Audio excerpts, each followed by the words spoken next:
Soalan seterusnya, adakah penggamilan ubat darah tinggi boleh menyebabkan masalah kencing tidak terkawal? Apakah itu yang dikatakan sebagai masalah kencing tidak terkawal? Jika kita lihat daripada segi pemahaman secara umumnya, tidak terkawal ini boleh juga disebut sebagai incontinence, di mana seseorang itu tidak lagi sampai ke tandas tetapi sudah terkencing ataupun sudah terkucil.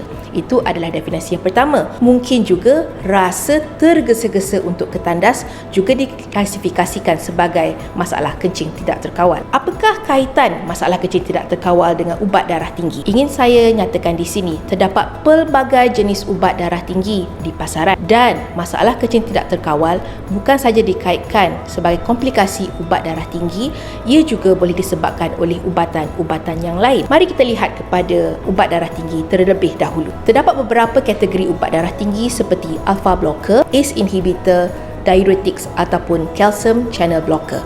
Untuk info yang lebih lanjut, anda boleh bertanya kepada doktor apakah kategori ubat darah tinggi yang telah diberikan kepada anda. Secara umumnya, jika seseorang itu memakan ubat darah tinggi, ini akan menyebabkan otot di dalam badan menjadi kurang resisten, iaitu kurang kuat. Ini akan menyebabkan salur darah mengembang dan menurunkan tekanan darah. Pada masa yang sama, ubat ini juga boleh menyebabkan resisten yang kurang kepada pundi kencing dan juga saluran pundi kencing itu sendiri. Ini akan menyebabkan seseorang itu mengalami masalah kencing tidak terkawal ataupun incontinence. Mereka akan rasa senang terkucil ataupun mungkin juga terkucil sekiranya mereka sebelum memulakan ubat darah tinggi sudah ada masalah ini yang tidak terlalu serius. Dengan memakan ubat darah tinggi, masalah terkucil itu menjadi semakin serius. Sebagai contoh, alpha blocker akan menyebabkan incontinence.